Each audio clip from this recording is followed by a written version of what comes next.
Bonjour et bienvenue pour une nouvelle vidéo. Bon, cette fois-ci pour vous présenter la partie 2 hein, avec la Vegeta de la Matchmaker avec la vidéo précédente, c'est-à-dire la Zarbonne. Donc combat d'anthologie se passant sur Namek, leur première confrontation. Là où Zarbonne se fait corriger dans un premier temps, puis il se transforme et après c'est lui qui se met à corriger Vegeta comme il faut. Et après le deuxième Brix, on sait très bien comment ça s'est passé. Vegeta ayant prévu la transformation de son adversaire, l'a vaincu en rusant un peu, mais bon, son niveau avait augmenté parce qu'il avait pris un Zenkai. Voilà. Donc cette Vegeta-là, je la trouve pas mal. Ce qui m'a réellement motivé à la prendre, c'est que je n'ai pas de Vegeta de Stark-là, en fait. Voilà. J'ai un Vegeta, je dois avoir deux Vegeta qui sont issus de l'époque Saiyan, entre autres la GX Materia et celle où il est dans le Space Pod. C'était les maquettes là, à construire qui étaient déjà magnifiques, hein, rien à dire. Hein. J'avais galéré pour la construire, peut-être 2 heures j'ai mis pour la construire, mais en tout cas très belle pièce. Et après tous les autres Vegeta que j'ai, c'est surtout Arc Saiyan et Arc Cyborg, on va dire, enfin plutôt Arc Cyborg. Voilà, Arc Cyborg et Arc Cell, Super Vegeta, Patakufa. Et même certains Vegeta issus de l'arc-bout, entre autres le Majin Vegeta. Voilà, donc figurine à 30 €, vous trouvez dans tous les magasins spécialisés, 29,95, vous pouvez la trouver entre 25 et 35 en moyenne, côté de ça, peut-être même à 20 balles, en dessous, méfiez-vous, c'est peut-être des contrefaçons, voilà, collection Matchmaker, figurines qui vont toujours par deux, là, comme on peut voir, hein. Donc avec le Zarbonne, c'est le moment où il fait la boule de feu et lui, il la contre d'un revers de la main. Voilà, pour lui montrer que voilà, il a bien augmenté niveau capacité. Voilà, on a ce Vegeta là, on le reconnaît que c'est l'arc Namek, pour la simple et bonne raison qu'il n'a pas les sortes d'épaulettes là sur le côté de ses hanches et il a plus sa queue. Voilà, parce que visiblement, bon, il se les fait enlever ou il se les fait couper par Yajirobe sur Terre, mais elle n'a pas repoussé par la suite.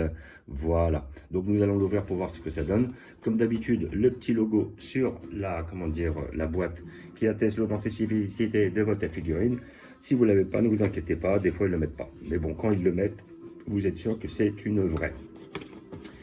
Voilà, donc toujours muni d'un couteau. Voilà. Hop. Donc nous avons notre personnage. Donc je pense qu'il va être même encore moins. Ouais, voilà. Alors contrairement à la précédente où il y avait 6 pièces, là on n'a que 3 pièces. On a un Vegeta entier, la tige et le socle. On ne risque pas de se prendre la tête. Contrairement aux Zarbonne où on avait d'un côté le haut du corps, d'un côté le bas, d'un côté la tête, de l'autre côté la cape. Et le socle et la tige, et ben là on a un Vegeta socle et tige, donc ce qui va aller beaucoup plus vite. Et nous allons voir notre Vegeta de près, qui va être, moi je pense, magnifique. Il va être beau, tout plein, très expressif, rien à redire. Donc là on le voit.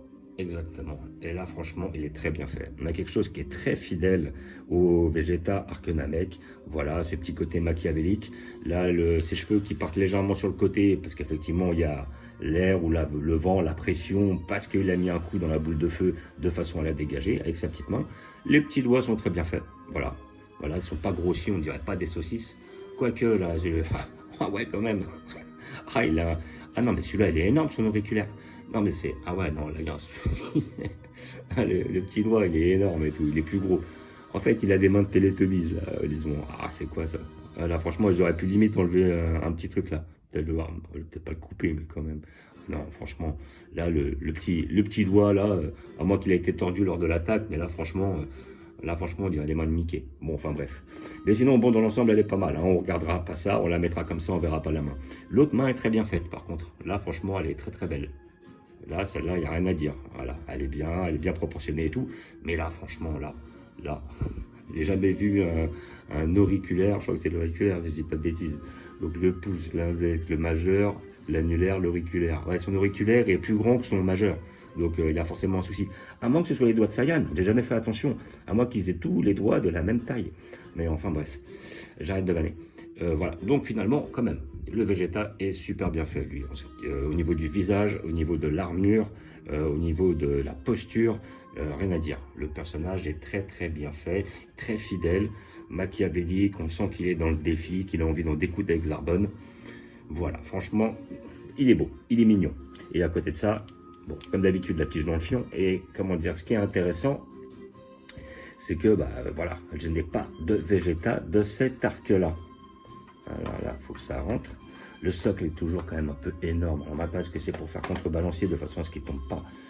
Je ne sais pas, mais c'est avec les socles, ça c'est un gros dommage. Après, comme on a des figurines dynamiques, assez souvent, on a justement des socles. Mais bon, dans l'ensemble, elle reste quand même assez bien réalisée. Elle est bien faite. Pour moi, j'ai quand même plus un coup de cœur sur la Zarbon. Hein. Mais bon, on a les tailles qui sont respectées. On a, comment dire, un sculpte qui est fidèle. Franchement, elle est bien faite. Elle est quand même très bien faite. Voilà. Donc plus que la boule de feu pour aller avec, quoi, finalement. Voilà. L'armure est bien faite, le visage est bien fait, les petits pantalons, les petites jambes. Voilà. Franchement, il est bien. Il est super, le petit Vegeta, là. Il est magnifique. Ouais, il est mignon. Il fait le taf. Voilà. Donc on serait en face de lui. Et après, on aurait notre fameux Zarbon qui serait juste en face. Et ce qui est bien, c'est qu'effectivement, de souvenir, le Zarbon était plus en hauteur que le Vegeta. Et là, donc, on aurait notre Vegeta qui serait en face comme ça. Alors maintenant, c'est le délire de ces trucs-là, c'est qu'il y a toujours un profil qui va mieux que l'autre. Comment le mettre? Voilà. Peut-être plus comme ça et comme ça, voilà. Là, ça ferait le taf comme ça. Tac. Avec un Vegeta qui vient de contrer son attaque. Et là, le Zarbon qui vient de l'envoyer. Voilà. Alors mon coup de cœur est vraiment sur le Zarbon. Hein. Le Zarbon est magnifique, il est vraiment très très beau. Le Vegeta est pas mal. Voilà. Une petite erreur au niveau des doigts, mais sinon dans l'ensemble, il est vraiment quand même très très bien. Voilà. Donc figurine à 30 euros, vous pouvez avoir des magasins spécialisés, tout ça en 30 euros en moyenne. Si vous l'avez à 20 euros, c'est bien, c'est moins cher. 25, peut-être 35 sur certains endroits. Mais quoi qu'il en soit, après, si vous la trouvez à 5-10 euros, méfiez-vous, c'est peut-être une contrefaçon. Hein. Des fois, il faut faire attention. Il y a des très belles contrefaçons, certaines sont très bien faites, certaines sont affreuses. Après, bon, bah, vous pouvez tenter. Hein. Moi, sur des figurines à 30 euros, je tente pas la contrefaçon. Je me dis, c'est pas la peine, c'est pour gagner 10 balles. J'ai pas besoin. Par contre, des fois, il s'est avéré que des figurines à 150 balles, des fois, ils en font des contrefaçons à 10-20 balles, et puis on se retrouve avec un produit qui est correct. Donc là, effectivement, quand on gagne 140 euros dessus, oui, là, ça commence à être intéressant. Si on gagne voilà, une centaine d'euros sur un produit qu'on coûte une centaine, on va dire. Donc oui, là, ça devient intéressant. Mais sinon, je ne vois pas l'intérêt. Voilà. Donc, figurine Matchmaker, voilà, que vous pouvez trouver dans tous les magasins spécialisés. Je vais vous montrer où je vais les placer. Donc, je vais les placer en hauteur sur mon arc Namek. J'ai rechangé un petit peu la disposition de mes figurines, hein, obligatoirement. En plus, j'attends assez prochainement pas mal de figurines, entre autres les 5 Commando Ginu de chez Solid Edgework. Voilà, après je vais attendre de chez GX Material Ricum, je vais attendre la Nappa, justement en position de puissance de feu, voilà, où ils jettent une boule de feu avec leur bouche. Après je sais qu'assez prochainement il va y avoir la Metal Cooler qui va sortir de la collection Figuard 0. Non, Figuard tout court, voilà, c'est celle qui est articulée.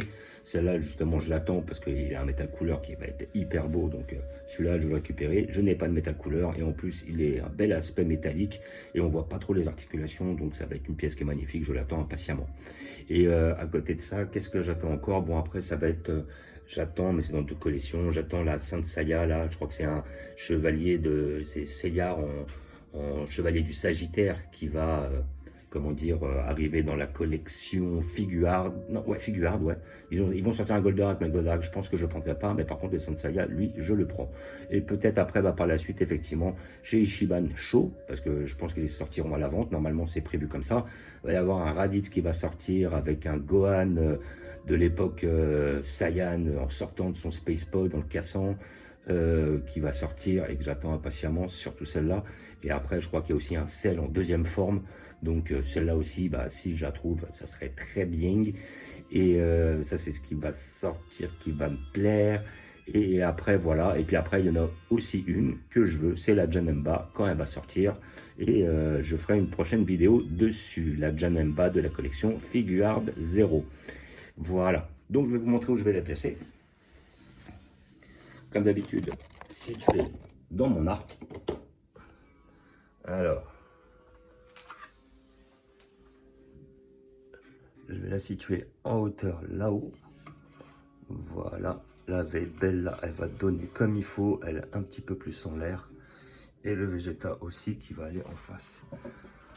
Là, j'ai fait un peu de tri. J'ai divisé cette étagère en deux. Voilà. Voilà, comme on peut voir. Et après, hop, là, j'ai remis. Donc, on reste sur l'arc Freezer dans la totalité. Et donc là, ça me fera un petit peu de place pour, comment dire, mon commando Genou. Et après, j'ai mis les Freezers au-dessus. Donc, j'ai mis un petit peu toute la famille. On a les couleurs, on a les Freezers sous quasiment toutes ses formes.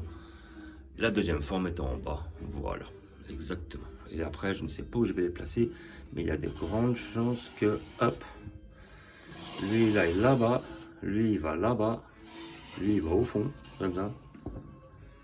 Là, hop, et après, peut-être un Vegeta en face, de cette manière-là. Ouais, de dos.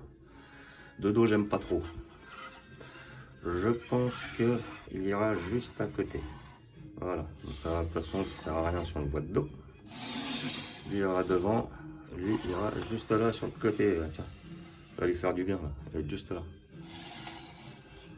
Et après, lui, je sais pas où je vais me mettre. Je vais voir, peut-être le mettre là, avec son truc, GX Materia. Je pense que je vais rechanger la disposition. Mais dans l'immédiat, je vais être obligé de le placer là. Voilà, donc là, on a notre Gohan GX Materia. Notre Krillin GX Materia, notre Freezer GX Materia, notre Goku GX Materia. Il y en a du GX Materia. Voilà, les Bardock, Goku dans sa première transformation, notre Zarbon et notre Vegeta. On refait un petit plan dessus. Voilà. Que les deux sont vraiment pas mal. Vraiment un bon point pour la Zarbon.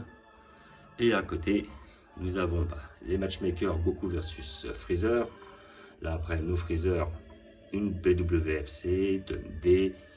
Notre Freezer, encore, je ne me rappelle plus le nom de cette collection. Là, c'est une BWFC, une Ichiban Kuji, une GX Materia. Derrière, la Matchmaker, notre couleur de chez Figuard, notre couleur de chez Ichiban Kuji. Et là, on balance dans l'arc Dragon Ball, tournoi des arts martiaux.